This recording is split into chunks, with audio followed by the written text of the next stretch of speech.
క్రీస్తుని గురించి వినుట, క్రీస్తుని గురించి మాటల వల్ల కలుగురు. క్రీస్తుని గురించి ఏమైనా మనం ఏమైనాలంటే ఆయన తండ్రి చేత పంపబడ్డాడు, తండ్రి ఆయనకి అధికారం ఇచ్చి పంపబడ్డాడు, సర్వ శరీరం మీద ఆయనకి అధికారం ఇవ్వబడ్డది, సర్వ శరీరం యొక్క నిత్యత్వం చేరటానికి ఆయనకి అధికారం ఇవ్వబడ్డది. ఇంకా లూకాసు సువార్త 5వ అధ్యాయము 20వ వచనంలో అక్కడ ఏముందంటే పాపాలు క్షమించే అధికారం అంటండి మనిషి కుమారుడికి భూమి మీద ఉందంట. అక్కడ పక్షవాయువు గల ఒక మనిషిని తీసుకొస్తారండి.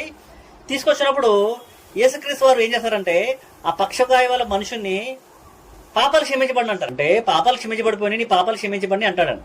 20వ వచనం చూద్దామండి. ఆయన వారి విశ్వాసం చూసి, అంటే పక్షవాయువులు ఏం మాట్లాడలేడండి. నలుగురు తీసుకొస్తారని మోసుకొచ్చినప్పుడు ఆయన ఏమంటాడంటే పక్షవాయువుల వారితో, వారు తీసుకొచ్చిన వారి విశ్వాసాన్ని బట్టి ఏమంటాడంటే నీ పాపములు క్షమించబడని నేను వారితో చెప్పాను.